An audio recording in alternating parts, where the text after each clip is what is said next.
Well, good morning, everybody. Thank you so much for joining us.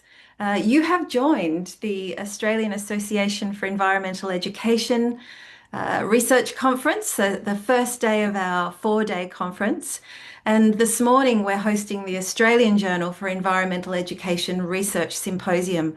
And we have many other wonderful things for you this afternoon in our Research Spotlight Day.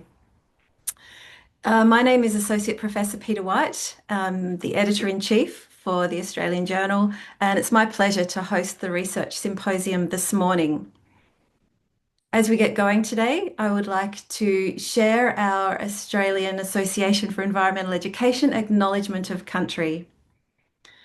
The Australian Association for Environmental Education, A²E², acknowledges First Nation peoples across the globe as the traditional custodians of the lands, skies, and waterways from which we come to gather today. We honour Australian Aboriginal and Torres Strait Islander peoples as the first educators and caretakers whose deep knowledge and connection to country continues to guide us in our lives and work. We pay our deep respects to elders past and present and to emerging leaders across the continent.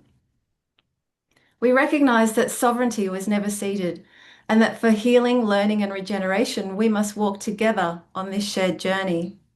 We practice truth-telling and truth-listening to promote reconciliation and healing, challenge and change historical understanding, and achieve eco-social justice for Aboriginal and Torres Strait Islander people and for country.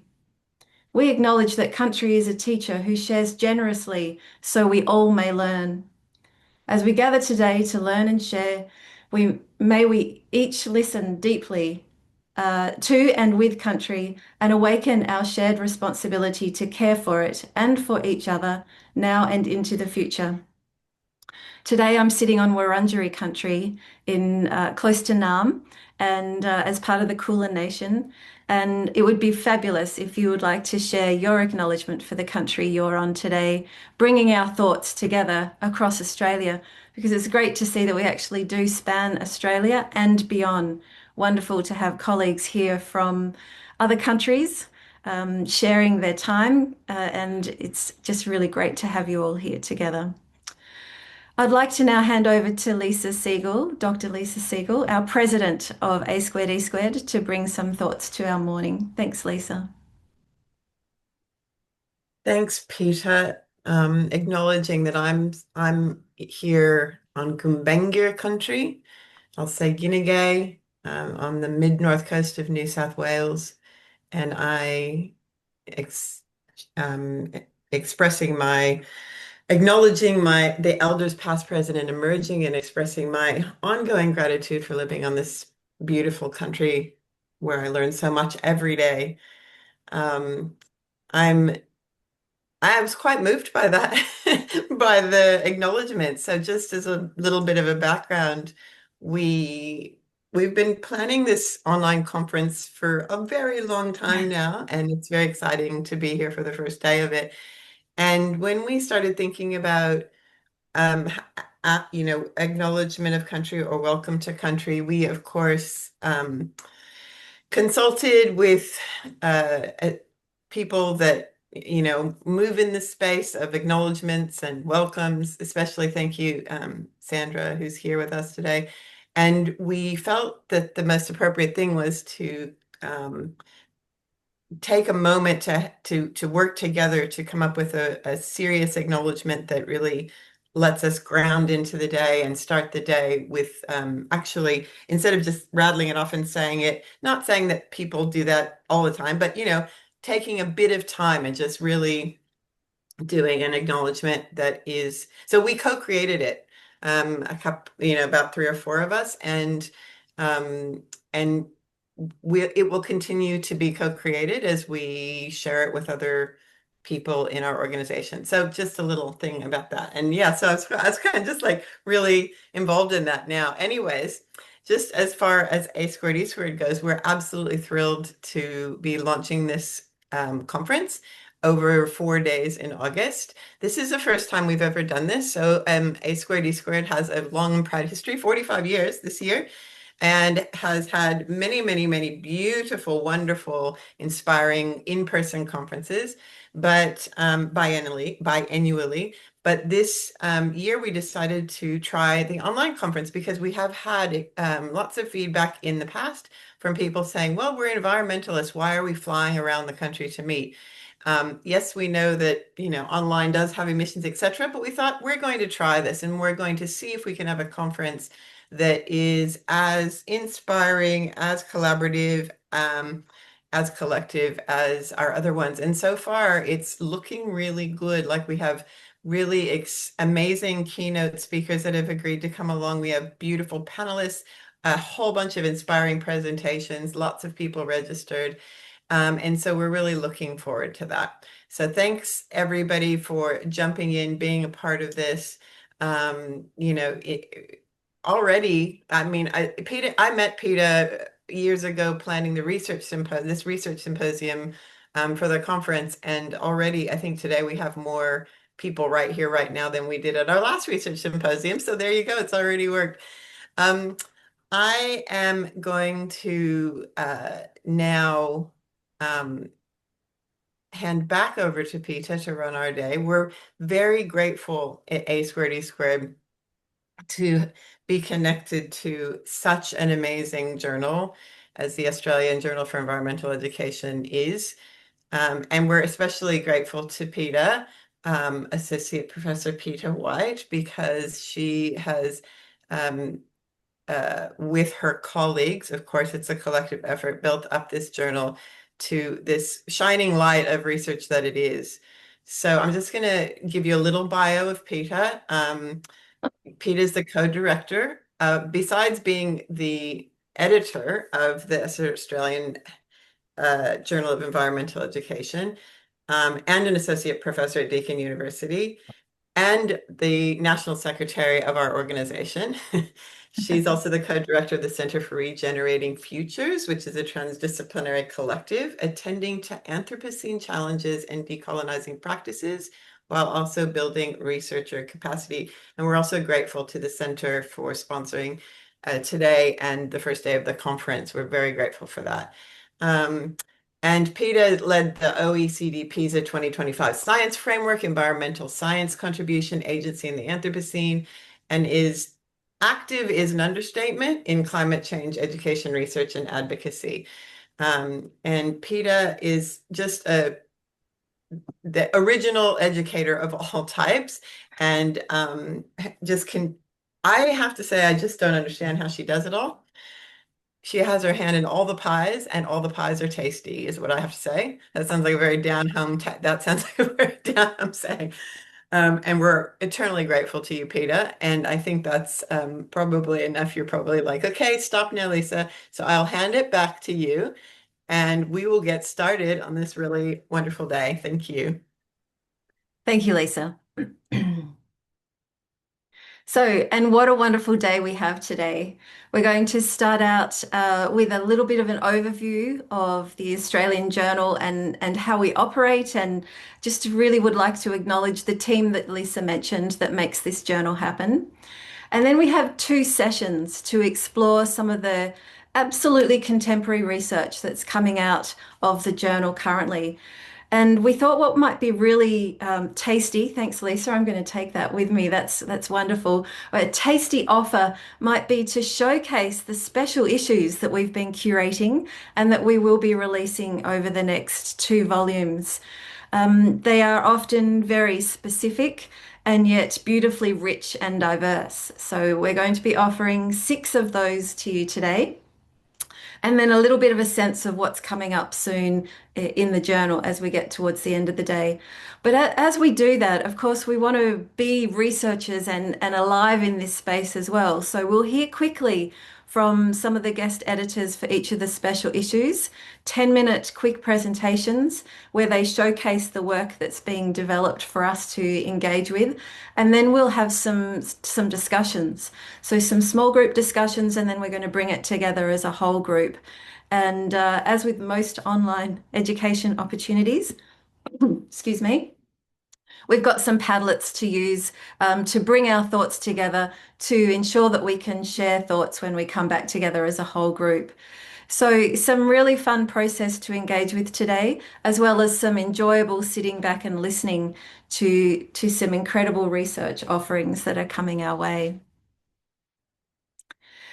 So, just a little bit of a start about the role of the Australian Journal in the A squared E squared community, and then the role of research in environmental education. Just really wanted to forefront some of that thinking for us today.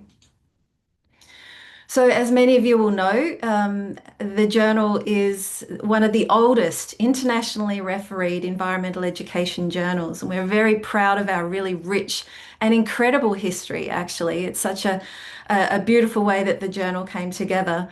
And we are now gold open access thanks to our publishers, Cambridge University Press, which is no mean feat. What that means is that everybody can access all of our manuscripts now for free. Download, read, enjoy, engage, cite.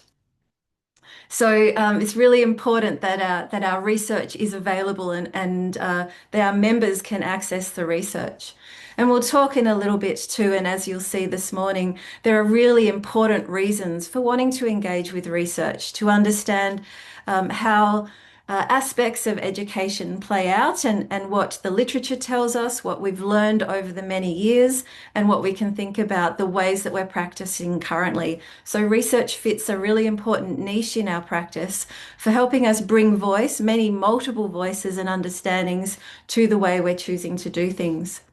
Excitingly, too, AJEE is now a Q1 journal, so a quartile one journal with an impact factor of 2.7 in 2024.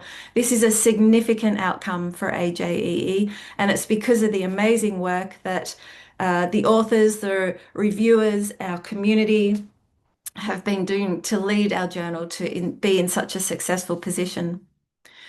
So the editorial team are these fine folk. It's fabulous to see some of you here today. Thank you very much.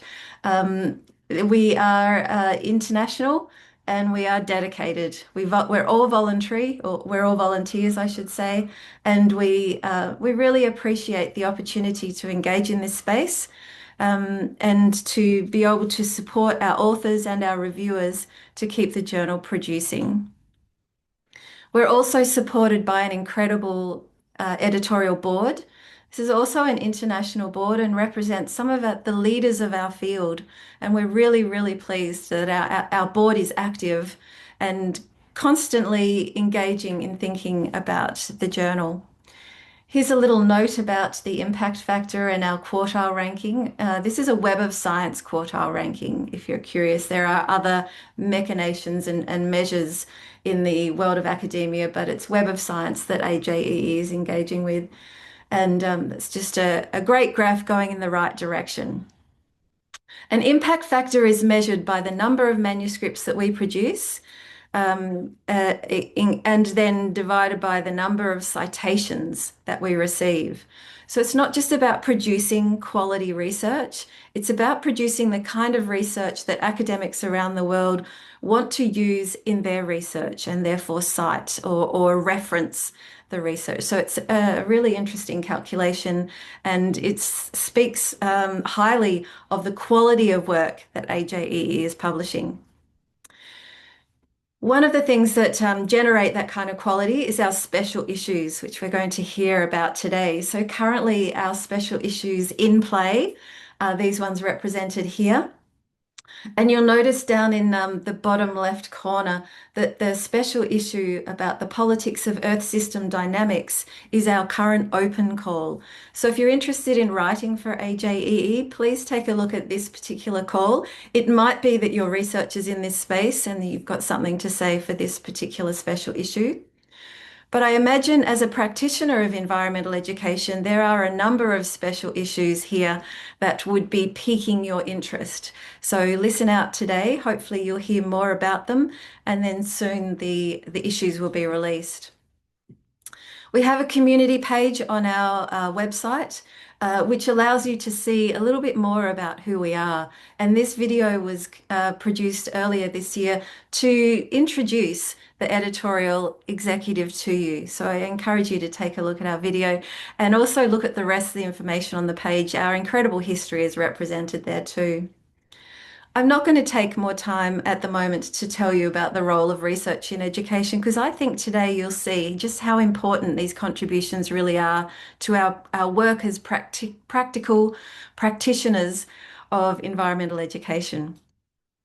A quick shout out to the collections. So once we publish an issue, we also then have the opportunity to curate collections. So these collections are often representing our special issues, but you'll note the Annette Greenall-Goff collection was in celebration of Annette, acknowledging the incredible contributions she's made to our field and also to our association. And we just wanted to honour her by pulling together her contributions across AJEE across the years. So we often pull together curations that enable practitioners or readers to really engage in particular ideas. If you've got thoughts about hosting a collection, please be in touch.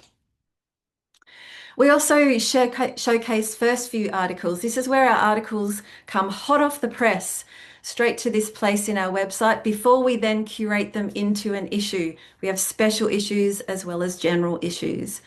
And so you can come to our first view location and see the very most recent manuscripts that have just hit the waves. Excuse me. And we also have socials to keep you informed in important ways about what's going on. Okay, here we are at our first session. Really pleased to engage in 3 special issues this morning.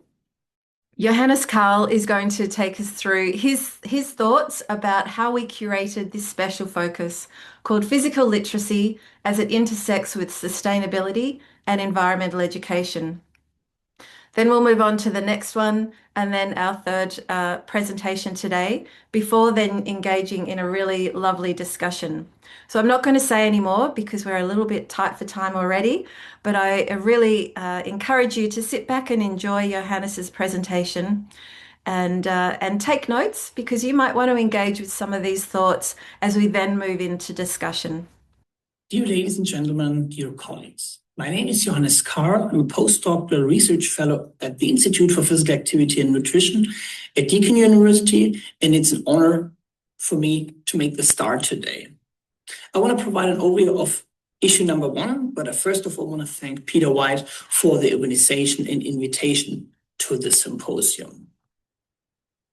Our special issue or our focused issue had a focus on physical literacy, and it drew on the intersection between health and physical education and environment education, trying to identify the synergies between those 2 fields. And the entire special issue had in common that it had a focus on physical literacy. The International Physical Literacy Association describes physical literacy as the motivation, confidence, physical competence, knowledge and understanding to value and take responsibility for engagement in physical activities for life. The concept of physical literacy has gained increasing attention in recent years because it takes the individual in the focus. We can say that traditional old school physical education more centers on norms, on, for example, motor skills that students have to acquire. But acknowledging the weaknesses of this traditional physical education, physical literacy has an individual focus by concentrating on affective, physical, and cognitive domains. And our special issue had 6 articles that exactly looked at this field. We had a quite international authorship across the different article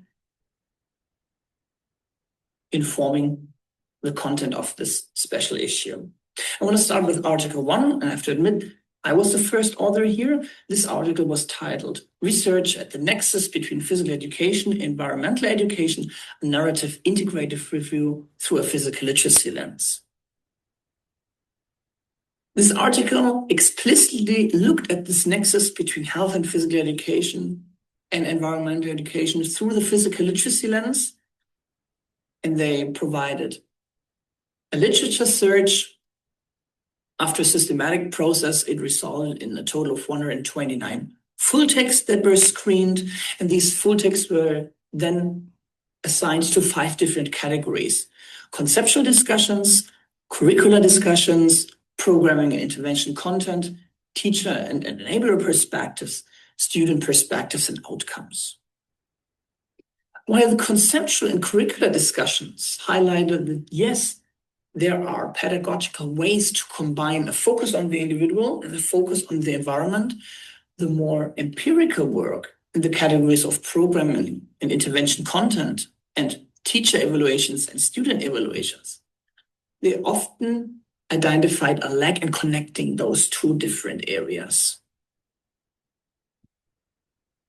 And the whole findings could be embedded in a sort of narrative where we could say traditional physical education, yes, has these standard, these norm orientations. Physical literacy has these person orientations. But is this always compatible with environmental education, which has this environmental or at least relational orientations?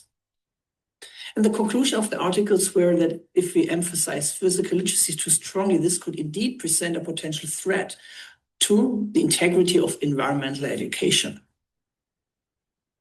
Article 2 had a completely different approach and drew on the problem that physical literacy is a Western concept that reinforces colonial perspectives. And at the center of this article were the experiences of Catherine and of Lucy. Catherine came from Australia.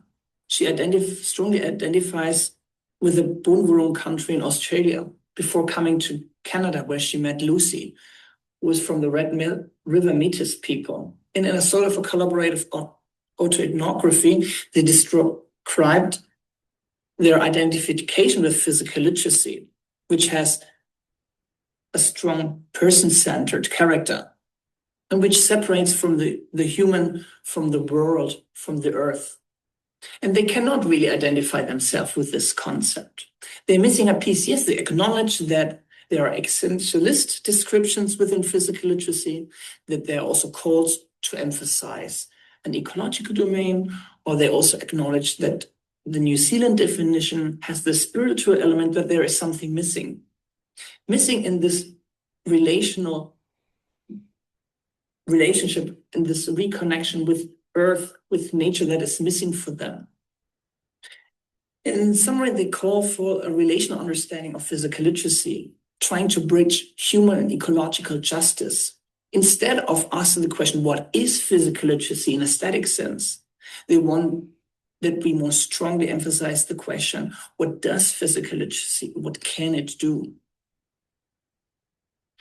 Article 3 was authored by Jackie Peters, titled Promoting Physical Ecological Literacy Through Physical Education, Everyone's Responsibility in a World Gasping for Air. You could really feel that this article was inspired by Rosie Brighthotti's Posthuman Lens, and the author drew autoethnographic vignettes, we can say. On the one hand, there is the traditional physical education illustrated by a dark, cold physical education gym. On the other hand, there could be physical education outdoors, where children collaborate, where they enjoy in the nature, with and on the nature. And from this article, we can draw the implication, yeah, we should try to reframe the purpose of physical education. A posthuman lens can really benefit analysis. And she discusses whether an ecological domain could also really move the field of physical literacy forward. The author underlined the value of emotions, of affective encounters for physical education to promote student learning.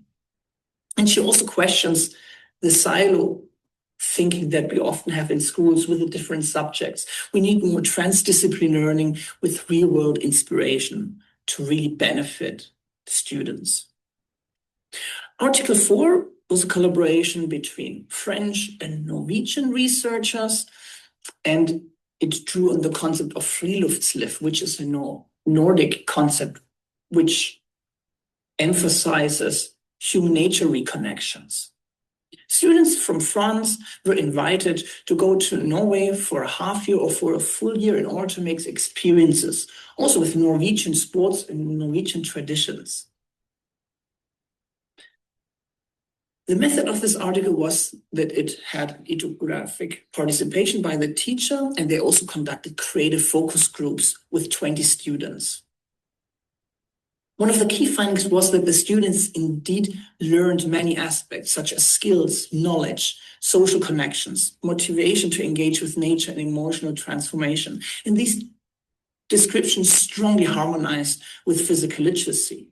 And here, for example, one winter trip in Norway was often mentioned by the students. And at the same time, this experience also nurtured an ecocentric view, the connection with the natural environment. So the students were able to better take environmental stewardship. In a fifth article, which was titled Exploring Plugging's Usefulness and Feasibility in Schools, Insight from Physical Education Teacher Education Students, the authors from Spain and Sweden followed the goal to analyze physical education teachers, education students' perceptions of the usefulness and feasibility of plugging within the school context.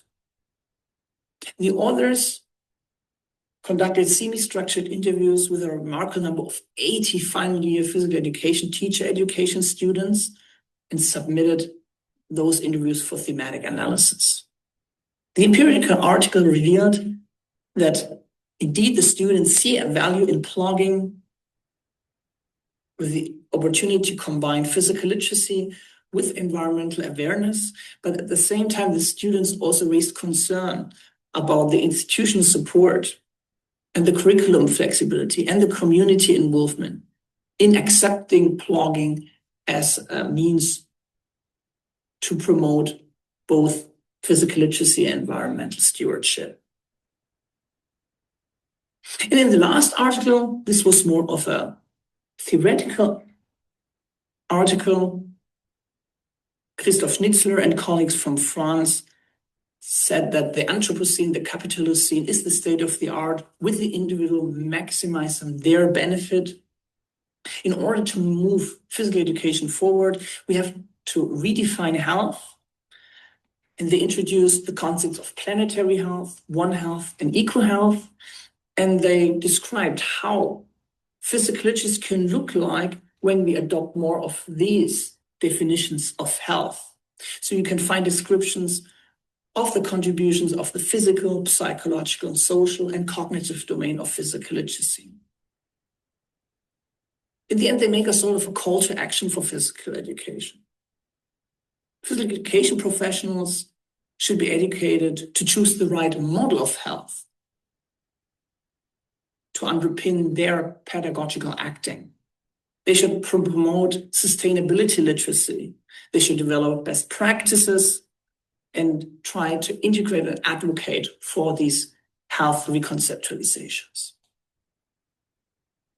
In total, we have a broad mixture of different contributions, different methodologies. Here is the link to our focus issue on physical literacies. I want to thank for the attention and wish everyone nice exchange here during this research symposium. Thank you very much.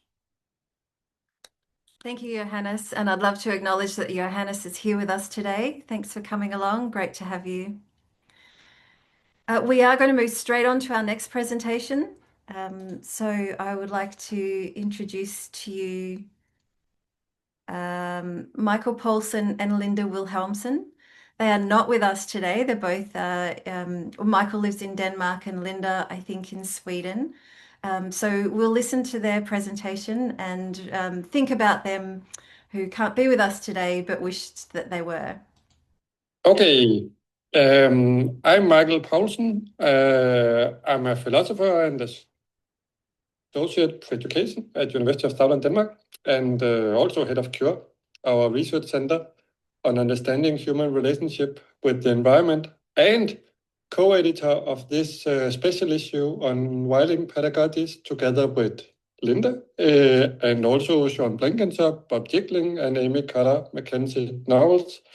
And you, Linda? Yeah, I'm Linda Wilhelmsson. I'm a senior lecturer in education at Mid Sweden University, in the middle of Sweden, as you can hear on the name. So I think that's enough for now. Yeah, so our first question is, what is the theme and scope of this special issue, Linda? Yeah, so the title of this issue is Wilding Pedagogies, Theorizing, Practicing and Imagining Towards a Changing, Decolonizing and Reconciling World. Quite ambitious title. However, it shows the multiplicity and complexity of the issue. Not aiming for solutions, but rather as a starting point, digging into questions. In the middle of the troubles, those troubles we have to stay or move with, without those simple answers that we are maybe going for. Yeah, and maybe I can add that also, I totally agree, of course, but also that the special issue underlines educational perspective. And education as a partner for change, yet not any education, not status quo education, but education that somehow, in different ways, perhaps wild ways, disrupt and work for more radical change, whatever that means, as a response to prevailing life-constraining norms of the society that we live in today. Yeah. So, Michael, what would you say was the background and the reason for the special issue? Yeah, that's really a big question, but I think that the special issue is, first of all, inspired by, though not limited by, the Wild Pedagogic Gathering and Conference we organized in Sweden in August 2023, 2 years ago. Almost now, that you and I organize, and together with a lot of other people. And the theme of that conference was critical discussion of nature as co-teacher, one of the touchstones of wild pedagogies. Yet the gathering also demonstrated that we need to expand such discussions. So with that in mind, we formed this special issue call to include both papers that might be situated within wild pedagogies, but also papers that go beyond. And therefore, we also called it wilding pedagogies and not wild pedagogies. So we acknowledge the need for a multitude of wild educational responses to the current eco crisis. In critical dialogue, of course, with wild research practices and educational practices, also acknowledging that wild is a contested term that can come with many meanings that run counter to maybe control, tamed, repressed, disciplined, human-centered, etc., modern pimping and constraining of life. So really a very broad call for papers, but inviting to different perspective of what can it mean to wilding pedagogies. So our third question, what then became the content actually of this wilding pedagogy special issue, Linda? Yeah, so at the end, we finally decided to divide the papers into 4 themes. And the first 2 themes are relational ontologies and higher educational practices. And then the following 2 themes are children and more than human relations and in between theory and practice. Some of the papers inevitably would fit into more than one of those 4 themes, of course, or even all 4 of them. So it was not that easy to find how to kind of find an organizing structure that might be helping the reader. And maybe still some of the papers do not fit so well into the categories we decided to choose in the end. Perhaps this is an effect of the papers experimenting with being wild and not just writing about wildness. some of the papers also experiment with the form of writing, and that is really hard work to do and demands bravery too. Exceeding those themes, there are cross themes evolving, not explicitly mentioned, such as that we want to mention the necessity of creativity, wriggling on enacting, and the importance of addressing the tensions, connections, and not losing sight of the relations between local and the global, formal and non-formal education. This except the theory-practice relationship that is one theme. We also think and hope the papers invite the readers to find their own winding paths during the reading.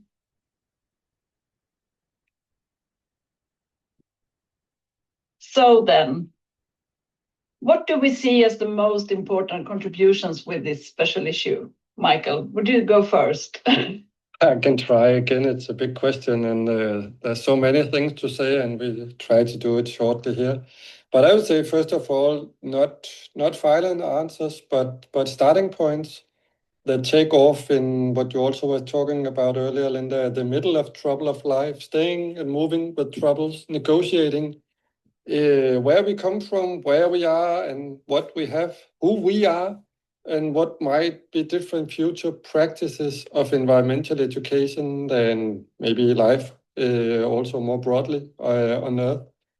So I think that everyone would probably be able to find an inspiration in these papers, different kind of inspiration depending on where you come from and where you want to go. Even if you don't agree with everything, there are a lot of exciting, at least from my perspective, ideas, experiences, complexities, and strategies for wilding pedagogies, elaborated and challenging new concepts of life and new wild pedagogical and research practices. So taken together, I would say that these 16 articles that compresses this special issue gives valuable inspiration in different directions, but also hope to some extent, because at least for me, it's very inspiring to see so many do interesting and in a way hopeful work on very difficult matters and issues. Yeah. What do you think, Linda? What is the most important contribution from your perspective? Maybe finally, we should try to summarize. And I think we think the most important contribution is holding the complexity and the multiplicity and illuminating the many different practices that are perhaps needed, both research-wise and educationally. Those issues that the essay tries to address, wilding pedagogies, for us as editors, were more like connecting to a huge but really kind monster project. I think we just thought about that when we tried to make this kind of manuscript for the presentation. Yeah. Yeah. So thanks everyone and enjoy the reading. Yeah. Thank you. And thank you to Michael and Linda. I'm popping the links in the chat to some of the issues. The presentation we just heard and Johannes's presentation before, those issues are already published, so you can access the manuscripts that they've been talking about. But in this session, we'll now move to our third presentation. And I know Joe Ferguson is here with us in the audience, which is great. So we're going to listen to Joe talk about the special issue called Climate Fiction, or CLI-FI, in the Anthropocene. And this special issue is almost coming out. We've done the hard work, Joe, and we're just waiting now for the celebration to come at the end. Sorry, I also wanted to acknowledge that Cassandra Tytler is in the audience here today, who was a co-guest editor on this one. Sorry, Cass, thanks. Welcome to this session in which I'll provide an overview of an exciting upcoming special issue of AJEE, exploring climate fiction in the Anthropocene. Before beginning, I would like to pay my respects to the traditional custodians of the lands, airs and waters on which the papers in this special issue were created and shared. I pay my respects to elders past, present and emerging, and I am always mindful that First Nations people in Australia never ceded sovereignty of the land, air and waters. This special issue was led by myself, Joe Ferguson, along with Susan Oliver, Cassandra Tytler, and Peter White.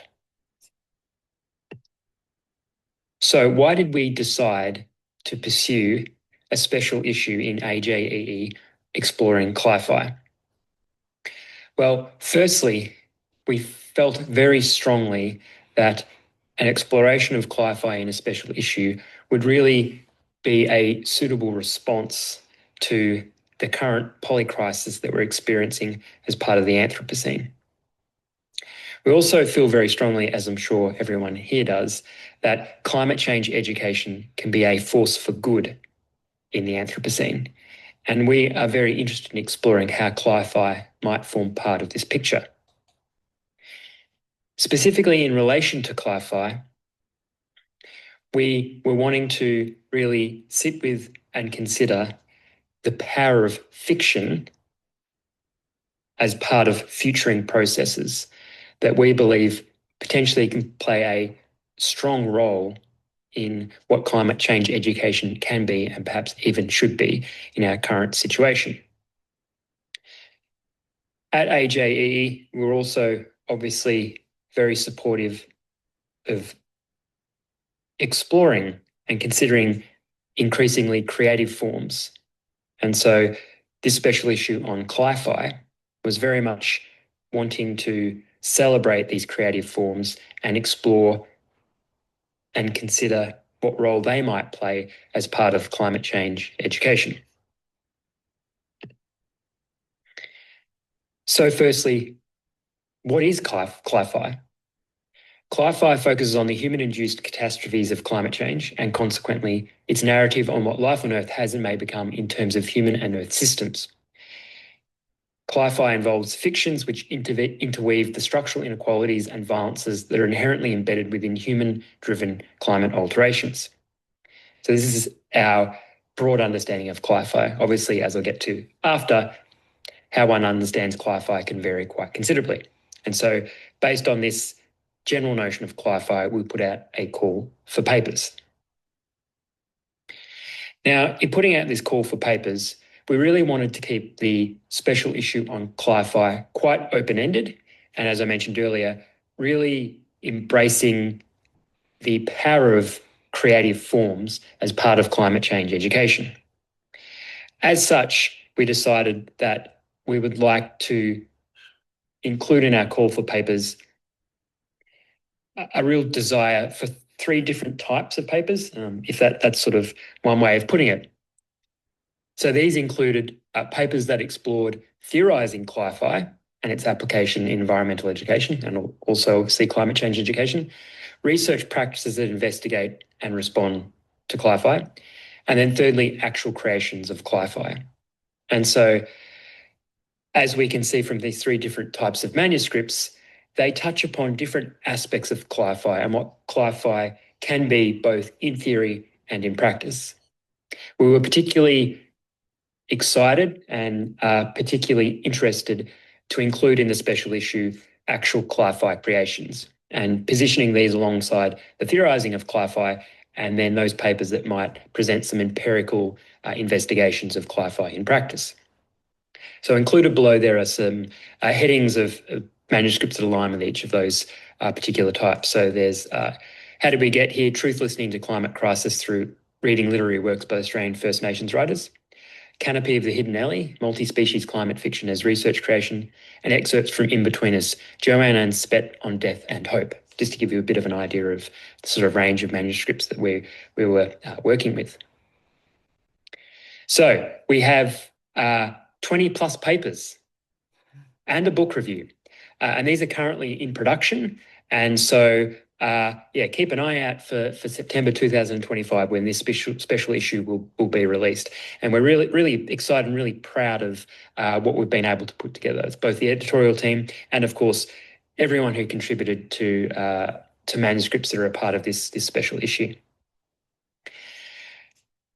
And then what I wanted to do now was to give an indication of the types of themes that were explored in these manuscripts, because for us, these speak to very much that potential power of CLIFI as part of climate change education. So what became obvious is that what CLIFI means varies a lot from person to person. And so there's a need to be open-ended as to what CLIFI is. Secondly, or next, it's not easy work creating CLIFI and embedding it within climate change education practices. And in order to be able to do this, we need to come together as a community. In doing so, we need to value distinct disciplines, but also challenge those disciplinary boundaries to really embrace that interdisciplinarity. There was a strong theme of CLIFI needing to embrace more than human perspectives as central to our climate fiction initiatives. This then leads to the potential to really prioritise CLIFI as part of what education is broadly, but more specifically for us, what environmental education and climate change education ought to be.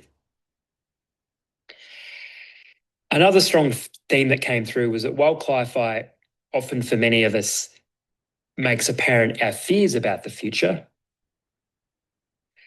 within this outer coating of fear, there is a silver lining of hope. And that is one aspect of CLIFI that I think for us really speaks to why we wanted to initiate this particular special issue, was to try and really consider that hope that might be within these fictional forms. As you'll also be able to see from the manuscripts in the special issue, while CLIFI in a lot of ways doesn't have borders, it sort of mixes and merges across all different terrains and landscapes. CLIFI necessarily has to be highly contextual. It has to be responsive and reflective of place. What we also wanted to highlight through these manuscripts was CLIFI as very much being about climate justice, as part of the ways in which we can right the wrongs that have been admittedly executed by particular peoples, particular cultures, but in coming together, how can we address these issues as part of climate justice? And then finally, CLIFI can't be contained. It's full of potentialities. And that's perhaps the most exciting aspect of this special issue, is that it opens up a whole avenue of particular ways for us to be and know in forms that perhaps enable us to move towards more desirable futures. Thank you for coming along today, and I encourage you to explore that special issue when it comes out in September. Okay, we would like to now invite you to join in discussion. Just before I go on, Johannes, thanks for turning your video on, so give us a wave. Johannes from our first presentation today. Michael and Linda, I'm pretty sure you're not here at the moment. Hope you're sleeping well, as you should be. And Joe and Cass, if you could give us a wave too, please. Hey, Peter. Very much. Thanks.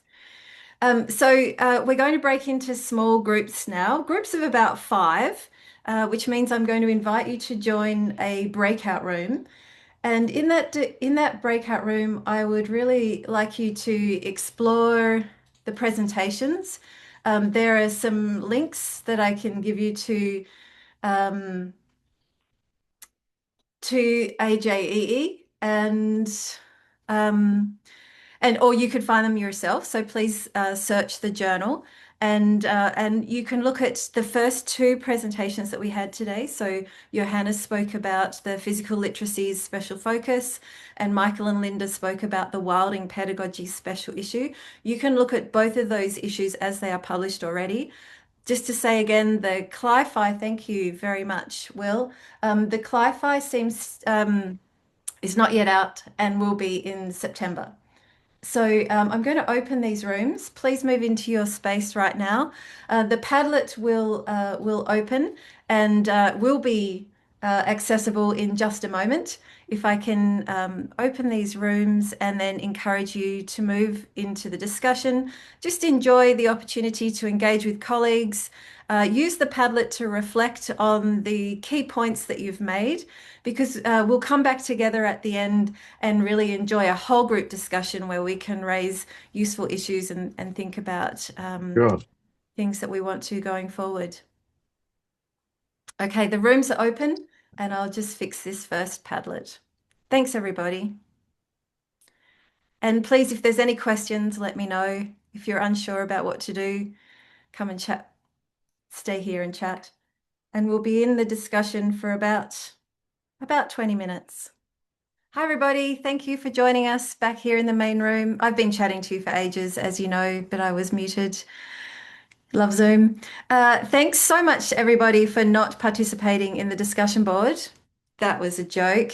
Are there any things that you would like to share and chat about? Or now maybe you'd like to post a note on the discussion board just so we can put it as a placeholder and come back to our discussion. We have a bit of time now to engage in discussion to surface those ideas that you talked about and bring some general thoughts to where we're at. So does anyone have a question or something to talk about? I might close that discussion board. We can still refer to it. But if you'd like to raise your hand, that might make it a useful place to start. And let's have some discussion about the great things we've heard this morning. Tanya, thanks so much for joining us. Thanks, Peter. I always get excited when I hear positive projects and that something that we've heard from this morning that people go, yeah, baby, that we're doing this or we're doing that.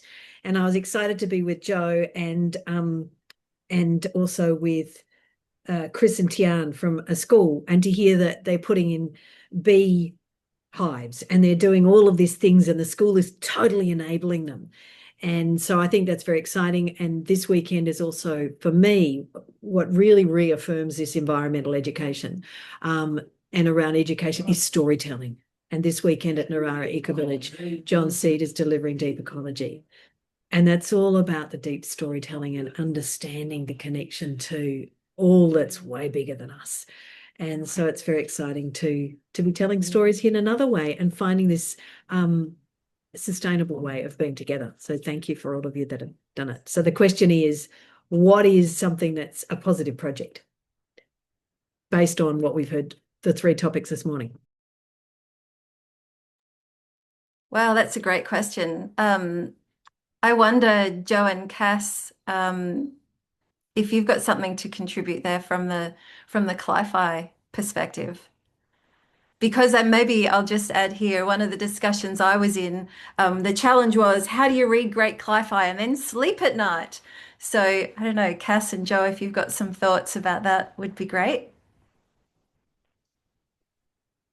Yeah, no, it was a really great discussion with Christiane and Tanya around like just how do you engage with CLI-FI? And Tanya had some really nice suggestions, and then also how do you go about like creating CLI-FI? So then maybe that's one way of working through that or sitting with it is not just engaging with sort of existing climate fiction, but also creating your own. So that might be sort of part of that process. And just yeah, with the special issue, this is the range of CLI-FI that is possible. So not just sort of as we mentioned what is CLI-FI and theorizing and thinking about what it could be in practice, but also that process of generating it. And that just looks like so many different things. It's very, very open-ended. So there's a lot of I guess quite strong emotions involved in engaging with and creating CLI-FI, but also some of that is sort of hopeful and more positive. So I think that's sort of it's worth keeping that in mind and doing it as sort of part of a community as well. Sort of not feeling like you're on your own doing that. So I'm sure Cass has got sort of other thoughts on sort of being part of that SI, which has been really great. Well, just quickly, I see Vivian, your hands up, so I don't want to take over. But just quickly, I was going to say, it is that interesting question, isn't it? Because of course, CLI-FI, is also a critique, and so there is. It's not necessarily. I mean, it's not always a critique, but it comes from our current realities, which should be critique. So it's an interesting question, but. At the same time, there's so many offshoots and genres. So solar punk and hope punk, for example, would be examples of looking into futures that actually are, are dealing with what is at hand and working with that. So it's not all negative. So in that sense, I guess the storytelling aspects or the speculative aspects really have scope to wrestle with complexity, not always to be negative. And then of course that because it's speculative, it is, I guess, just to answer your question, Tanya, it's boldly imagining, and imagining can be what could we? I don't want to say apocalyptic, but part of that wrestling with the dangers of the future are in some ways hopeful for working against it. I mean, I guess that's maybe not very optimistic, but it's still actually launching forward in an active way, I guess I'd say.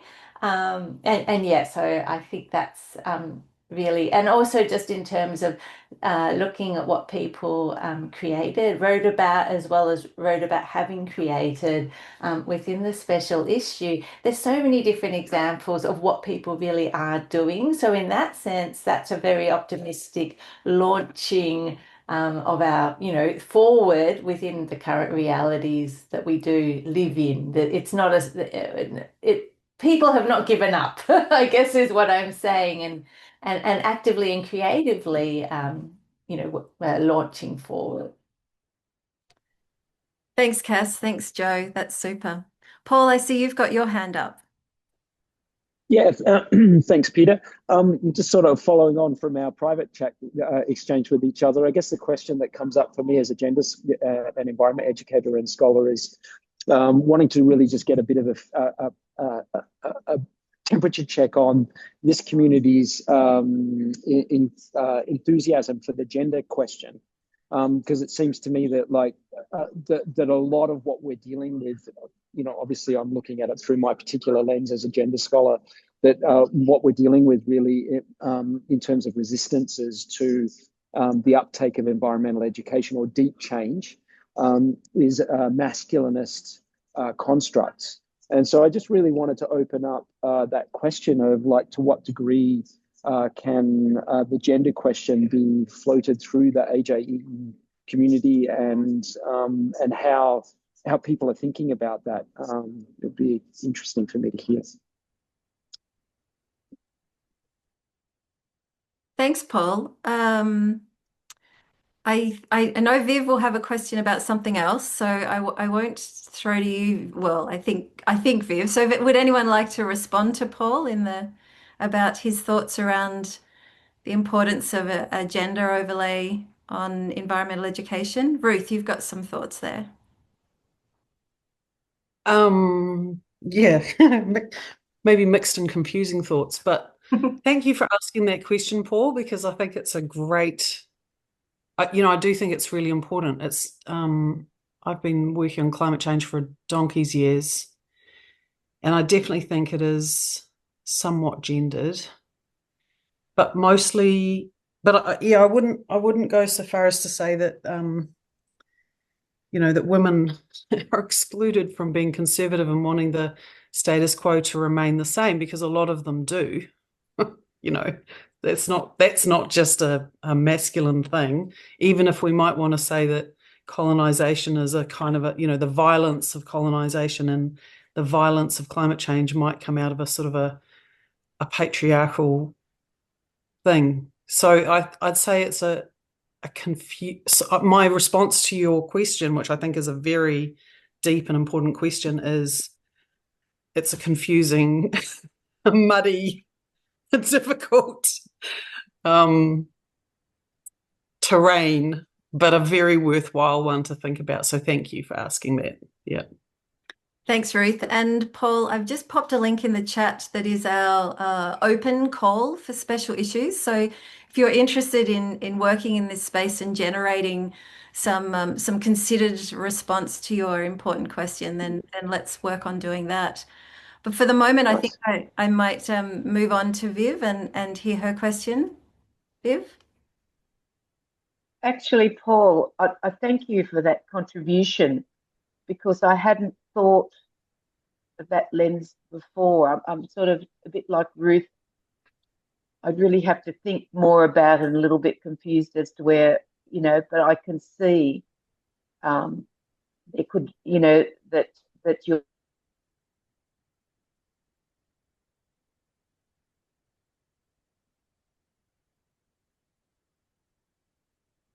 Might just have a little problem with Viv's connection. We'll just give Viv a moment to come back online.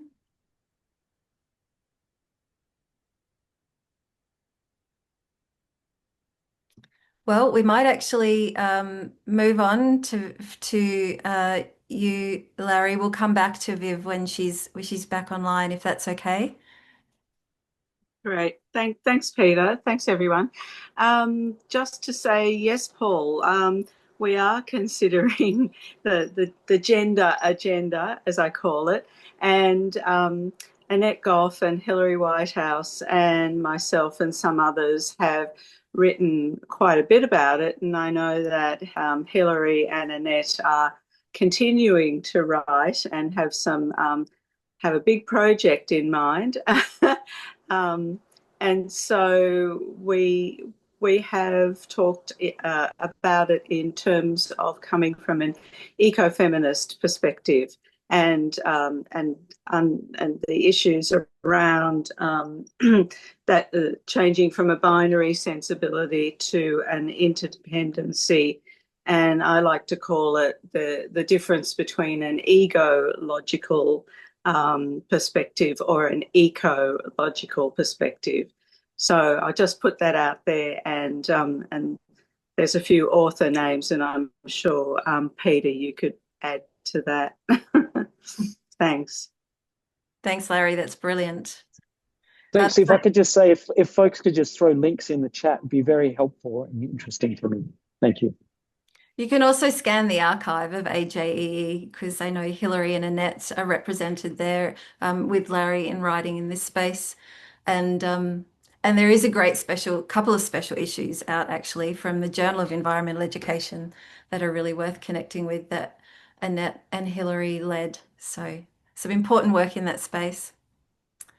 Will, we might move on to your question. And this might be our last question before we take our break this morning. Thanks, Peter. I was also just chatting with Paul. Actually, I was happily with him in a room. We were talking about this nature of educating boys in an age where you hear all about toxic masculinity and Andrew Tate and boys being influenced from a very young age to take on really destructive ideologies and behavioral patterns.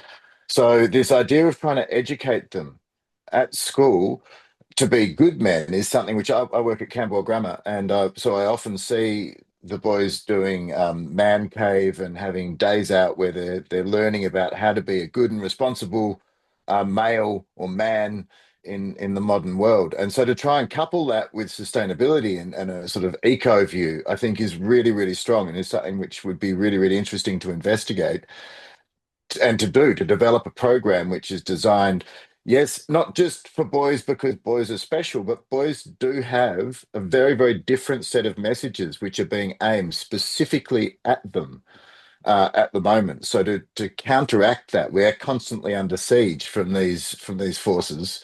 So to counteract that with a sense of it's okay to be a good and caring man. Here's how to be a good and caring man. And a good and caring man doesn't just care for their friends and doesn't just treat everyone with respect, regardless of your gender, but they also treat their country and their land with respect. I think this is a really, really interesting thought to chase down in the next couple of months. So thank you, Paul. It's really cool. Thanks, Will. Actually, I see Johannes, you have your hand up, and I would really like to hear from you because, thanks for all the work that you've done for the journal. So did you have a question or a comment? I also wanted to follow up actually on Paul, because I see this here also as a platform for interdisciplinary reflections. And as you know, being responsible for the first issue. I'm coming more from the health and physical education space. And I think there is no subject in school that makes potential gender differences that much visible than maybe physical education, because the visibility of the body and so on. And I'm coming from Germany, and I'm coming more specifically from Bavaria, and we are the only state from the grade 5th on where we strictly separate boys from girls in physical education. And this, of course, gives them a sort of a platform where they reinforce each other with competitiveness, think about themselves, which is maybe not the most productive way of thinking critically about what's my role in relation to others, in terms of relation to other people, but also maybe in terms of, for example, connection to nature. So this is why my response clearly is yes. And maybe I don't have that extremely positive reflections on that, but I think that's also part of our role. Yeah. Thanks, Johannes. Great contribution there. And I love that we've generated such an interesting topic that sort of encompasses all of the ideas that we've been exploring this morning. Please do engage with the chat. I know Annette's in the room and she's been sharing some of her incredible contributions to the field. So there's lots of great ideas there worth sharing and engaging with. Remember that you can download the chat and take it away with you to explore later. So please consider doing that. We are going to disrupt this incredible conversation because we're such a great community. We can always come back to it and take a break because self-care is so important in everything that we do. So let's take a 10-minute break, go and grab a cuppa and come back and join me for the second session where we will explore 3 more special issues that AJEE is contributing to our shared space. Enjoy your cuppa and we'll see you soon. Hello and welcome back from your short break. I hope that you are able to join us again and that you are comfortable with a nice break, and hope you've just been outside and enjoyed the day.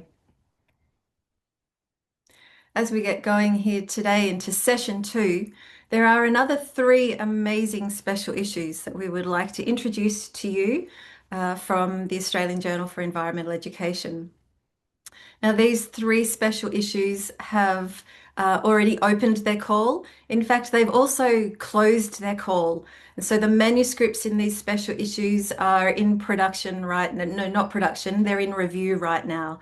So once an author writes their manuscripts and submits it to the journal then manages a review process where peers, often from around the world, well-versed within that particular field, review each manuscript twice, maybe 3 times, and that's managed by the guest editors or an associate editor of AJEE. And then through a process of review and feedback and revision of the manuscript, we then settle on the best possible version of that manuscript ready to publish. And then that goes into production with Cambridge University Press, our publishers. And then soon after, we have it represented on First View. And then when we're ready and got our collation or curation of manuscripts ready, we publish them in an issue. So represented here are 4 more special issues that we have coming your way. And we're really pleased to hear from our guest editors of 2 of them today. Unfortunately, our 3rd one represented here, we don't have a presentation for today, but I'm really pleased to give you a bit of an overview about the importance of this particular special issue, and I'll do that when we get to it. So I would like to now move into our 3 presentations. The first one is by colleague David Roussel. Really pleased to have, I think, is David here with us? Yes, he is. Excellent. If you can say hi, David, that would be great. Really good to have you here, and thanks for the video. It was really, really beautifully shot on site, so you're in for a treat. So we'll play David's video now and then hopefully be able to engage in discussion with David soon. Thank you, everybody. Hi, everyone. I'm David Roussel, and I'm joining you from the unceded lands of the Wurundjeri Woiwurrung people of the Eastern Kulin Nation. I acknowledge and pay respect to their ancestors and elders, past and present, and acknowledge their ongoing custodianship of the lands, air, and waters on which I'm joining you from today. I'm here to talk to you about the Critical Forest Studies special issue of the Australian Journal of Environmental Education, which we're developing at the moment. Critical Forest Studies is a new transdisciplinary field that brings together relational practices, concepts, and theories of working with forests from across the humanities, arts, social sciences, life sciences, environmental sciences, and other physical sciences, technologies, digital practices, and so on. This is going to be the first special issue which really kind of introduces critical forest studies as a field to the world. And we're so excited to be publishing it with the Australian Journal of Environmental Education. We started about a year ago bringing together a call for people all over the world to contribute to a collaboratory around critical forest studies and to really work with us to build this field and to co-create it together. We received an extraordinary response to our first call, and we asked people to send us images, text, links, and other kinds of digital artifacts that gave expression to the work that they're doing in different cultures and geographies in relation to forests. We created a digital planting, and we'll send you the link to explore the digital planting that we've put together. And this now has around 80 projects from around the world, which are kind of planted all together, creating a kind of montage, a assemblage of different practices, different ways of working and thinking with forests across literary studies, histories, cosmologies, education, arts practices, digital and design practices, community practices, regeneration practices, many, many different ways of working. For the special issue, we drew from the work that we had been doing in the collaboratory to create a call for papers. And we are so excited to receive responses again from all over the world, a number of Indigenous-led submissions, as well as submissions from across the Global South, in India, Bangladesh, Mexico, Brazil, as well as many, many other places around the world. We really value this global representation in critical forest studies as a field and in the contribution to environmental education as well. This is really something that we believe critical forest studies can offer to environmental educators by connecting place-based ways of working and thinking with forests across planetary geographies and cultures. So the exchange of place-based knowledges, the exchange of relational ways of working, different cultural, linguistic, historical, and cosmological ways of thinking and experiencing forests is really something that we think we can contribute to environmental education practice. So as we've developed the special issue, we've been working on a collaborative review process, and this has really been championed by Mark Harvey, who's one of our co-editors, and helping us to think really carefully about how we can collaboratively develop and cultivate our research and scholarship and practice in relational ways that disrupt some of the double-blind peer review process that has people critiquing and kind of commenting on each other's work, but not necessarily building the community of practice that we're looking for.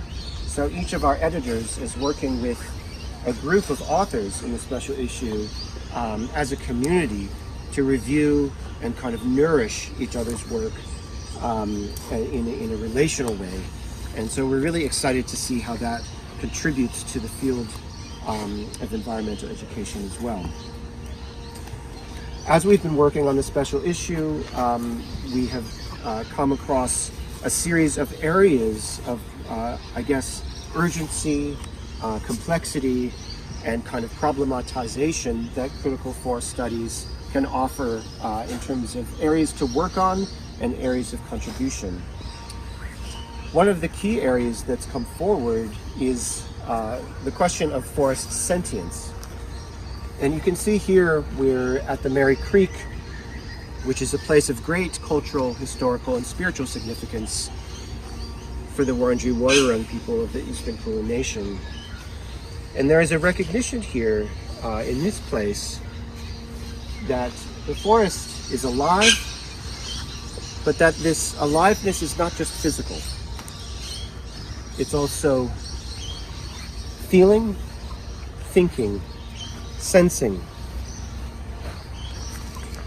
We can think about the trees, the plants, the mycelium, the fungi, even the decomposing matter, the birds, the insects, the bacteria, as a kind of orchestration of sensation and thought and feeling. We are also part of that in terms of our human experience and our human capacities to think and feel in relation with the forest we are part of. So thinking about forests as interspecies, sentient learning communities, everything around me is learning, and I'm learning with it. This is the area of forest sentience that we're exploring in this special issue. We're also looking at the area of forest regeneration. And again, the Mary Creek provides a really beautiful example of this.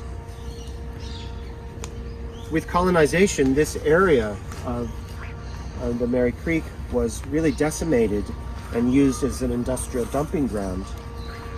In the 1970s, volunteers began regenerating this area of the creek, and 50 years later, we can see that it is a living ecology that has regrown and regenerated, creating incredible benefit for both human and non-human, more than human relations in this place.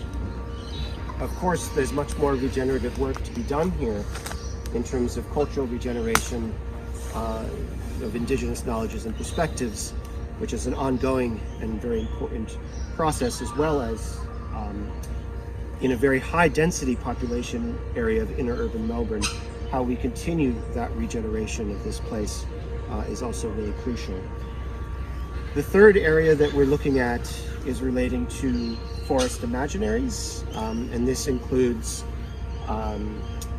literary imaginaries, artistic imaginaries, design, architectural imaginaries, really thinking about the role of creativity in how forests are understood, how we engage and create relational ways of experiencing and in understanding forests through creative practice.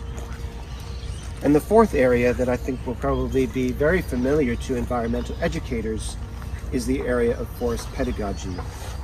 And again, in the special issue, we have a number of indigenous-led pedagogies around forests that are very powerful in terms of showing how cultural knowledges are central to how people from all walks of life can come to understand their place and learn about forests through a range of different modalities, sensory modalities, creative modalities, scientific modalities, regenerative modalities as pedagogies.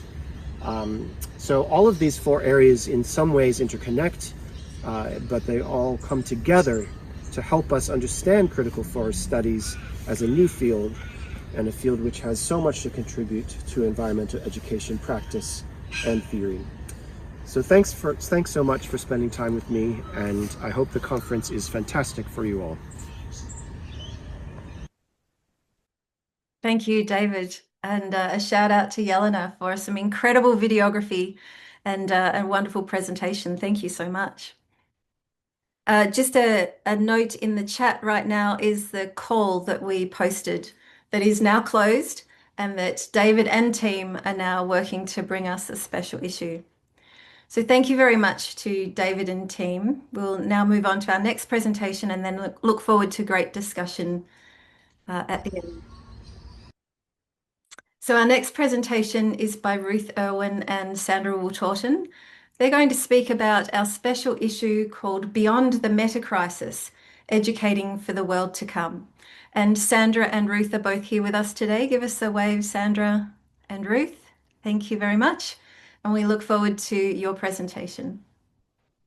Welcome. Thank you very much for being part of this conversation. My name is Sandra Wool-Torton. I'm located at the moment on Warradandi Noongar country in southwest Western Australia, and I wish to acknowledge Warradandi elders past, present and emerging, and I wish to acknowledge country, the forests, the oceans, which is what is Warradan, and the rivers and the ecosystems that make up this place. Now, just acknowledging too that you and I, Ruth, are part of this special issue entitled Beyond the Meta Crisis, Educating for the Future World to Come. And on the basis, that is part of the Australian Journal of Environmental Education. And we're now 6 months into a special issue. And we're at the stage where we're receiving some pretty wonderful manuscripts, and they are just going into the system. So thanks for all the work you've done on that, Ruth. So I wish to introduce you. So Ruth is currently an adjunct professor at RMIT. She was head of school and professor of education at the University of Aberdeen and the University of Fiji. She's also taught in philosophy, political theory and business ethics, and she has written 5 books, including one that I'll ask you to speak to in a moment, called Economic Futures, Climate Change and Modernity. So with that, Ruth, I know it is very important to distinguish between the polycrisis and the meta-crisis. I'd love you to talk to that question at the moment, and also do that using the wisdom of your latest book. Thank you. Over to you. Thank you, Sandra. So I'm speaking to you from the Waitakaris and the Manukau Harbour and a village called Titirangi, which is part of Te Mahi a Kawarau's iwi area, Rohi. And so I'm deeply respectful of the mountains and the sea and the sky in this area. And yes, so the difference between the polycrisis and the metacrisis is quite profound. They can be easily seen as the same thing, but they're really not the same thing. So the polycrisis, poly meaning many, includes things like plastic pollution, forever chemicals, toxic chemicals getting into our waterways, resource depletion, rare earths, climate change, sea level rise, acidification, soil runoff, flooding, forest fires, deforestation, overpopulation. All of these things, these many, many crises, we can talk about together as the many crisis, polycrisis. And those crises amplify or dampen each other. So they do interact with one another, but each one of them kind of requires quite specific solutions and orientations. The meta-crisis, on the other hand, is thinking in a grand scale, meta meaning very large or very deep, to think deeply about something. And so what we're doing here is we're thinking about what is particular about modern civilization that is causing all of these crises, these many polycrises, and on a global scale. This has never ever happened in the civilization of humanity, in the history of humanity before. So, you know, humans have been around for several million years in one form or another, and we have been using tools for a very long time, but we've created all these amazing civilizations, and some of those civilizations have failed because of one crisis. But it's always been located, very specific in one particular ecosystem, and it's never really impacted on a planetary scale before. So the meta-crisis is to think about what it is about modernity, about the economic system, the modern technological system, all of these things that are very peculiar to modernity that are creating the polycrises. And in the book that I just wrote, I really focus on one aspect of the polycrisis, which is climate change. And I'm really looking at the relationship between economic growth and emissions growth. So a lot of people are not really doing that work at the moment because they've got too much faith in net zero and the fact that all these countries, 196 countries, have signed up to have net zero emissions by 2050, and everybody seems to be very complacent as though that's taking place. But in actual fact, it's not at all taking place, and emissions are getting worse and worse and worse every year. In fact, they're accelerating since 2010. And we really have to engage with the fact that business as usual, the Intergovernmental Panel on Climate Change has talked about business as usual, creating 6 or 7 degrees Celsius above pre-industrial levels if we don't get on top of basically economic growth. They don't put it in terms of economic growth, but it is economic growth that is directly correlated. So that book is engaging with that, and that's part of what the meta crisis is all about. Thank you. So this special edition really emerged from a very interesting conversation with Thomas Everts, who had just finished his PhD at the University of Waikato on environmental education and climate change. And we were really thinking about the education in the meta crisis. And so that has been very generative in forging this special edition. Sandra Walterton is Professor and Senior Research Fellow with the Nulungu Research Institute at the University of Notre Dame's Australia Broome campus. She is a transdisciplinary researcher with a background in cultural geography and education, and a deep interest in applying place-based philosophy to generate solutions to problems of society and environment.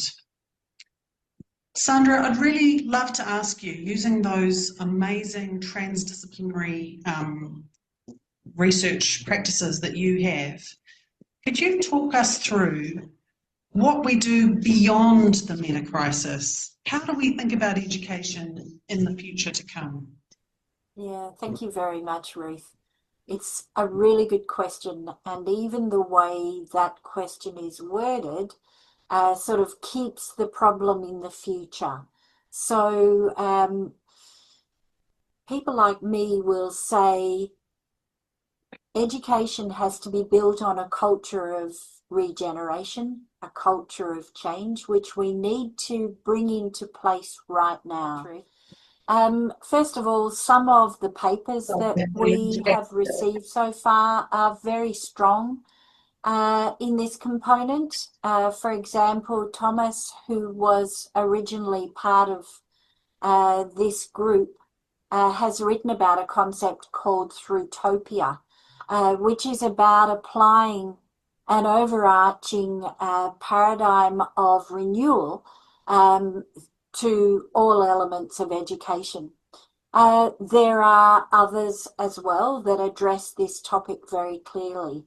For me, my particular bent is place-based and Indigenous ways of knowing, being, doing and understanding the world, and connecting much more closely to the seasons, to our places, to the species around us, to re-inhabiting our places in ways that are sustainable, but more than that, that regenerate the landscapes of the places and regenerate a culture of care that cares for the places and the people through kindness and so on. Now, the interesting thing about that is the word future, of course, can be a bit of an off-putting element because the future never comes. We only ever have the present in which to act. So in terms of education, the idea is to understand the past, how we got there, and in Southwest Australia and in Australia in particular, we're walking on Aboriginal lands that have been occupied for 65,000 years, and we need to learn regenerating ways of dealing with country that have kept this country alive and interactive for forever. The land that the English arrived at was not as God made it, which is what is recorded in history. It's as Aboriginal people made it through interaction over such a long time. And that's why my emphasis on Aboriginal ways of being place-based and connecting to place and learning the histories and knowing about who lived here and how they cared for the places that we live in, and how that means we all need to change. So we're not just talking about education in schools as if the system at the moment works, because many of us have written about the fact that education at the moment is part of the problem. It is not part of the solution because it is still hierarchically oriented. It still believes that knowledge sits in the head, whereas people learn from country and the interactivity of country.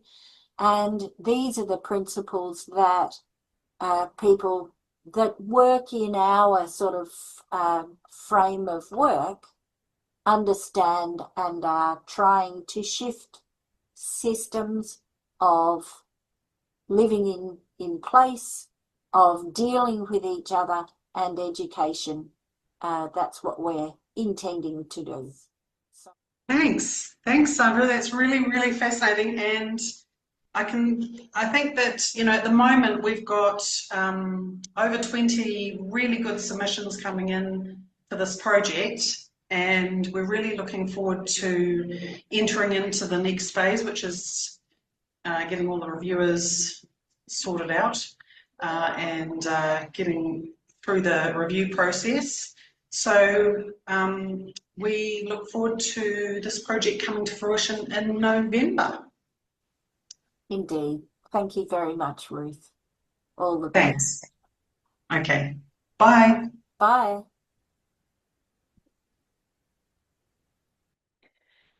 Thank you very much, Ruth and Sandra. If you can join me in thanking them both.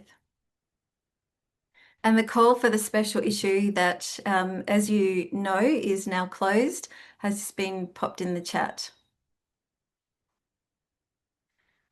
So our final presentation today was to be from colleagues from UAE and Sweden.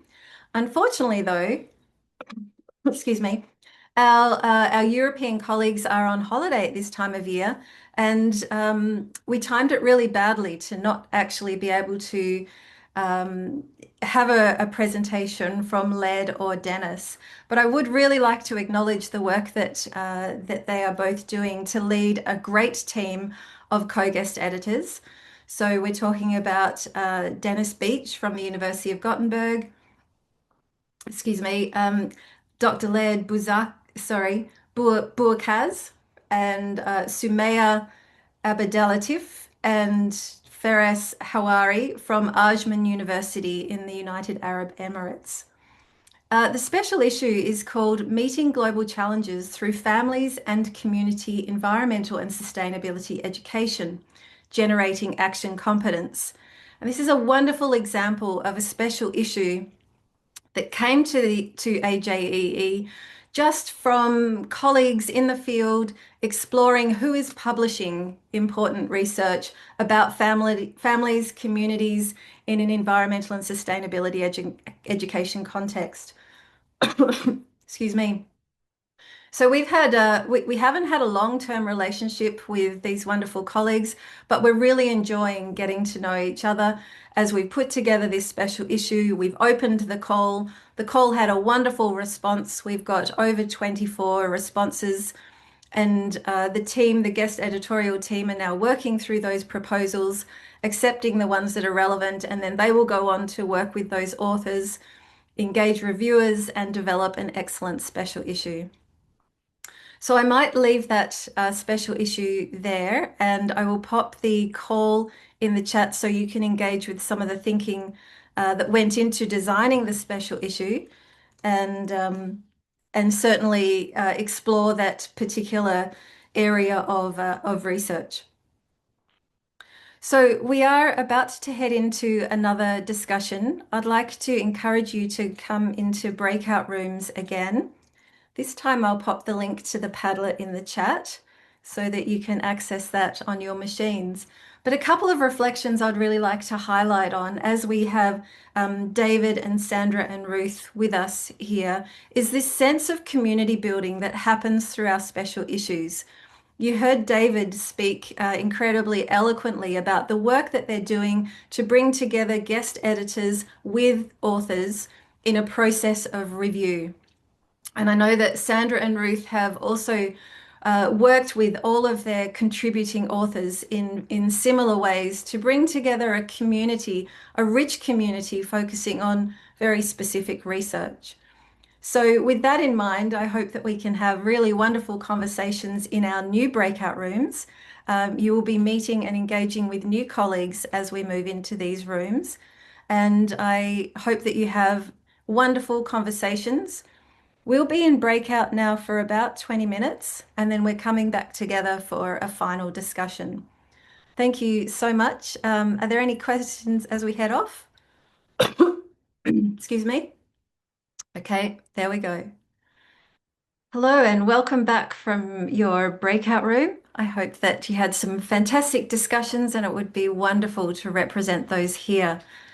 We have the recording going just to remind you that so that we can share this with our colleagues who weren't able to make it today. So just, I guess, a reminder that the presentations we've been engaging with across today would be great for us to talk about in this session, but just noting that we recently heard from Critical Forest Studies, Beyond the Meta Crisis, and just a little snippet about the Meeting Global Challenges Through Families and Community Environmental and Sustainability Education. So we have with us David. Give us a wave, David. Hi, thanks for being here. We also have Sandra Wooltorton and Ruth. Give us a wave, both of you. Fantastic, thank you. So if you have any questions for our lead guest editors, that would be great to ask them. And perhaps if you have a question, raise your hand and we'll come to you in a sense of order. Wonderful to have some chats going as well. Thank you for engaging in the chat. And don't forget, there are some incredible resources in the chat. So please download it and keep it with you to mine for the wonderful things that our colleagues have been sharing this morning. So are there any questions? Well, maybe David, if it's okay, I'm going to throw to you because I'd love to hear a little bit more about why you chose to represent on location. I think it would be great to hear your thoughts about why you took us to Merry Creek. Sure. Well, I live close, so I walk down there nearly every day. Yelena, who is my colleague who helped out with the filming, also lives close. So it's a place that we are both connected to. We are both migrants. So and just in the breakout room, we were talking about diaspora as a kind of shared condition of kind of moving geographies and across kind of multiple worlds. So it's different cosmologies, different ways, histories that come together nonetheless. And I think Merry Creek is a really interesting example of a kind of crossing between worlds. Even the example of the community-led regeneration is fascinating to me in that regard. I mean, I don't know who those people are, but the idea that people thought and put that into practice 50 years ago, and now a world has regenerated, a more than human world that it sort of has regenerated itself, but that something needed to happen politically for that to occur. Yeah, I don't know. If that answers the question as well, we were just kind of hoping, we have crazy schedules. We thought we could quickly bike down there early morning, cold morning. And yeah, I guess as well, like I've been doing since I migrated to Nam or Melbourne 5 years ago. My research has been almost exclusively place-based along Birrarung and the tributaries of Mary. This has been a way for me to kind of connect my research to place and to country in conversation and with mentorship from Indigenous colleagues and elders. Yeah, like for me, it's quite a natural fit in terms of where critical forest studies, at least in this localized manifestation, is grounded and kind of mobilized at the same time. Thanks, David. And I noticed that you've got a chat, excuse me, about Critical Forest Studies Collaboratory and how it's open. So would you like to explain how that is different to the special issue and how you would like to welcome people to join that? Yeah, absolutely. So, I mean, we put out an open call last year for people just to start sending us things for the digital planting. And that kind of spread very rhizomatically. People sent it to other people. And before we knew it, we had, I think there's 25 countries or more represented and I think around 80 projects. And that call remains open. So anyone who wants to send us, anything from, your own practice to work that you might be doing with others in larger collectives, artistic practices, science practices, we're really kind of just open to any kind of relational work that people are doing with forests. And you'll notice that this digital planting isn't branded. It's not branded by any of our universities. It's intentionally deterritorialized. None of our names are on it. It's just a place to bring practices together to see how they sit. So sometimes we use the concept of the pluriverse to talk about a world where many worlds fit. And this is the kind of language and sort of practice that we're exploring here. And so the digital planting is open to all as an ongoing call. All you have to do is send us an image or two, plus a little bit of text and any links that you might want to link to. We also have an ongoing seminar series that involves, it's kind of a collaborative seminar format where you can present your work or a method, a critical forest method, but then those of us who show up work with you to kind of co-create something. And we're hoping that those co-created artifacts will also find a place on the digital planting later this year. So we are open to hosting workshops. And also if you join our mailing list, you'll get the invitation to the seminars and workshops. And we also have an edited book collection call that will be coming out soon. And it continues. The other invitation is for people to run your own, give us your calls, circulate your own activity and through using the network as a platform. So it's totally open source, open call. So yeah, that's the spirit and the ethos. All are welcome. So yeah, just reach out by email if you're interested to join. Thanks, David. That was wonderful. And thanks to colleagues for popping in links around important organizations around the Merri Creek. I think Sandra put an invitation in the chat for Ruth to talk about Metacrisis Matters. Sandra, what would you like to do here? Yeah, I didn't actually want to throw Ruth right under the bus, only a little bit. But what I have been thinking myself is the linkages across all of the presentations today from a meta-crisis point of view. Like critical forest studies is quite obviously a very healthy and sane and normal response to meta-crisis issues, and so is different ways of viewing physical literacy and gender studies and so on. It would be lovely to do something that links all of them, I think. But now, Ruth, yeah, did you want to say more about the depth of meta-crisis and responses, Ruth? Yeah, well, I've sort of been thinking quite a lot about meta-crisis, the concept of meta-crisis. And it seems to me that it's quite a lot about a sort of a metabolic change, if that makes sense. And it's a change in shape. It's like metamorphosis, when you think about a caterpillar turning into a butterfly or something like that.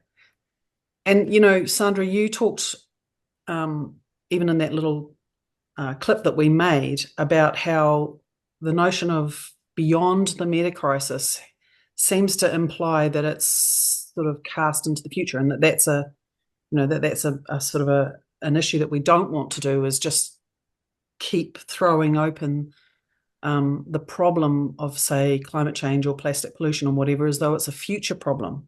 And I think this notion of metabolizing the crisis, so we are reshaping it now, that we're taking all of these issues like, say, deforestation, flooding, fire, soil runoff, and then reshape, like, how do we reshape this? How does modernity get metabolized so that it is something different? Because it's, we are the thought leaders, in a way, that get to actually start to really promote ways of thinking about new ways of doing things. And I think, probably David's forestry stuff is part of that reshaping and reconceptualizing what's actually going on right now, or what has been going on, 50 years ago with regenerating forest, for example. And these are consistent. There are consistent and very important ways of doing, or ways of being, and ways of becoming that we probably need to highlight as a sort of a politics of modernity, or of beyond modernity, post-modernity, if you want.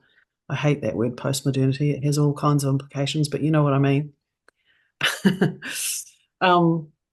Yeah, so I think that's probably, with our topic, with the meta-crisis, I think that's really what we've been seeing with the submissions that are coming in, are a whole lot of people who are doing amazing, profound work, thinking about indigeneity, thinking about all kinds of ways of retempering or reshaping what we exist in right now, rather than,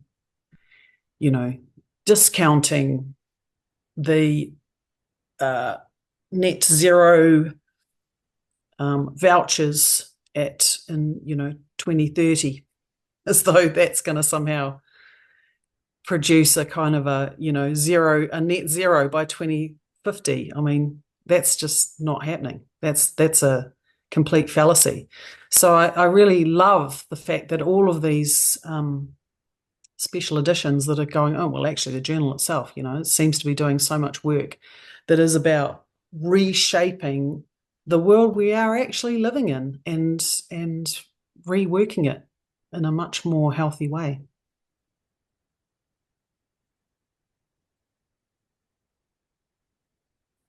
Yeah, I love the idea of the metabolism, the metabolic changes that you referred to. And while I'm on to throwing people under the bus, I'm not sure if Greg Campbell is still here, but I saw him earlier.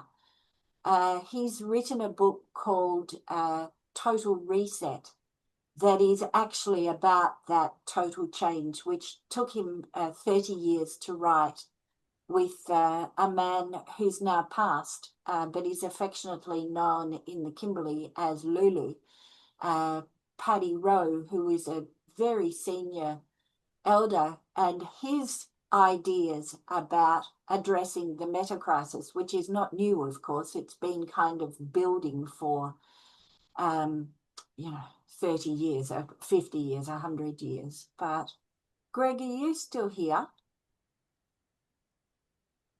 Possibly not. So, I highly recommend that book, and also Greg's website. If you just put Greg Campbell Total Reset into the Google, it will come up for you. It's a beautiful read. The first part being modernity, 300 pages critique of modernity, and then the second 300 pages on Indigenous response. So it's beautiful. Fabulous. Yeah. Anne Polina is part of that project as well, and Freya Matthews, philosophers. Thanks, Thank you, Sandra. John. Thanks, Ruth. Thanks to Alicia and John for popping the link in the chat for us to all enjoy. Do we have any questions or thoughts from your discussions that you'd like to bring back to share with everybody? Did you get into some great discussions that you'd like to reflect for us?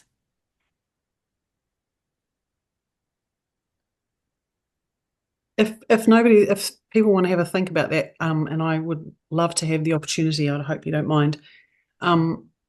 So with the book that I just put out, and I would really like it if people would order it for their libraries. It'll be so helpful. I mean, it's unbelievably expensive, so you don't want to buy it personally. And if you do want a personal copy, then please email me and I'll send you a PDF.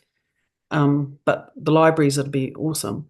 And in that book, I was talking about economic growth and the relationship with emissions growth. And I just wanted to kind of use this opportunity to talk a little bit about banking, because in the book, really, it is controversial, obviously, to rethink the structures of economics and bring up these major institutions that we've all sort of taken for granted all through our lifetimes. But actually banking, and particularly mortgage making, is really what is stimulating economic growth.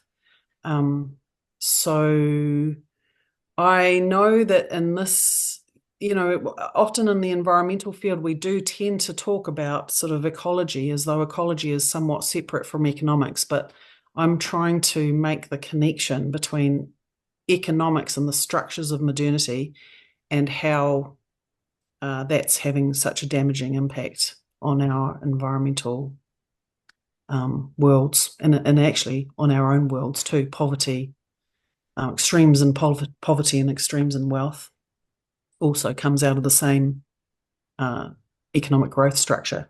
So if anyone's interested in that, it's fairly accessible, and please distribute widely. Thank you. Thanks, Ruth. That's great. And thanks, John, for chasing up a link to Ruth's book. That's really generous of you. I noticed that we have on our discussion board, Alicia has placed a note about the conversations from their group. I wonder if you would like to tell us a little bit about that, Alicia. Hi all, thanks Peter. That's so funny. I said to David, we should just plonk this on, and people go, what does that mean? What are we talking about? David did talk to it a little bit, but we sort of played with a few of the words and different metaphors that have come up. He was talking about the rhizomic relations that happen in these research collaboratories, and very much grappling with the translocalities of environmental education and tracking back through a sordid history of white, Eurocentric, male-dominated notions of place, and even the kind of eco-fascism that was involved in bioregionalism and me and my patch of land. And, the white possessive in Eileen Morton Robinson's words. So really thinking about the affordances of those translocalities. Yes, place and very situated relations are so important, maybe now more than ever in some ways, but not just thinking about our own patches, but, you know, those, we were having discussions about how there are similarities in experiences between, I think, Cass was talking about a person living in an apartment in Paris and a person living in an apartment in Nairobi may have more, you know, experiences and relations with each other across those places in terms of land and awareness of where they are than farmers in Kenya and Queensland, you know. So thinking about those trans localities and David's work on, you know, the archipelagic kind of ideas rather than the great global northern ideas that really are still pervasive, not in the incredible work that you all have been doing in A Squared, E Squared and the Australian Journal of Education, but certainly in the practices of environmental education out in the world. So we came, you know, we were just playing with this idea of the diasporic idea. So spores, mycelial, mycorrhizal, fungal networks that really connect across places rather than just that tree metaphor of the rootedness. And Noel Goff's wonderful work many years ago on, you know, upending that kind of tree metaphor that was all pervasive, and really those mycorrhizal sporic kind of diasporic relations that are so important for us today. So that's it. Does anyone else from our breakout group want to add to that?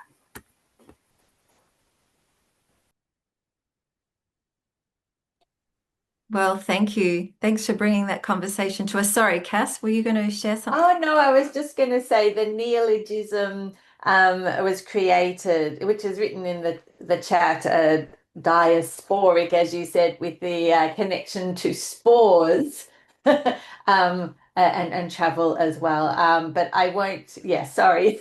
If anyone wants to quote us on that, feel free.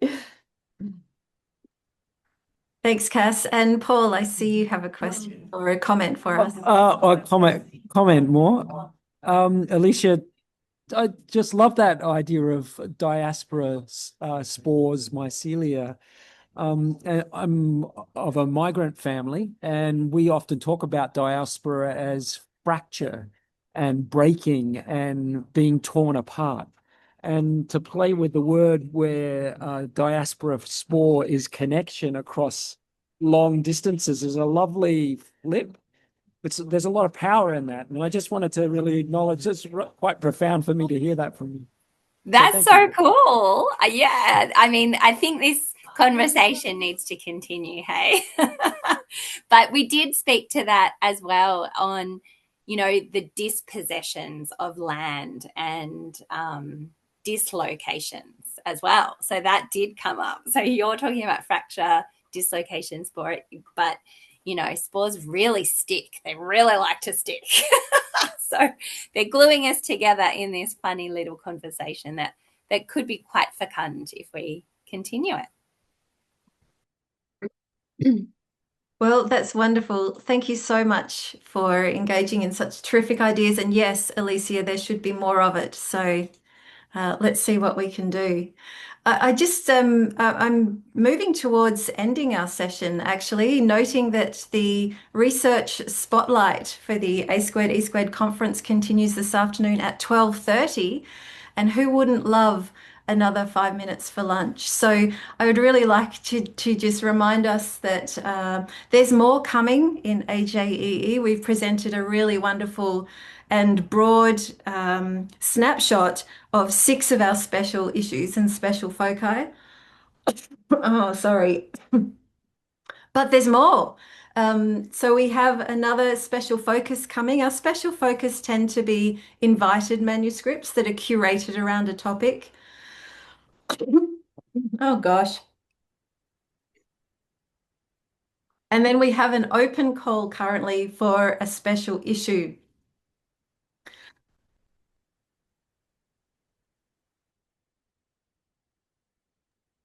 Oh, I'm so sorry. I'm just at the end of a flu. Please don't catch the flu this season. They're yucky. The special issue that is open at the moment is called The Politics of Earth System Dynamics, Planetary Justice for Earth's Future and Educational Change.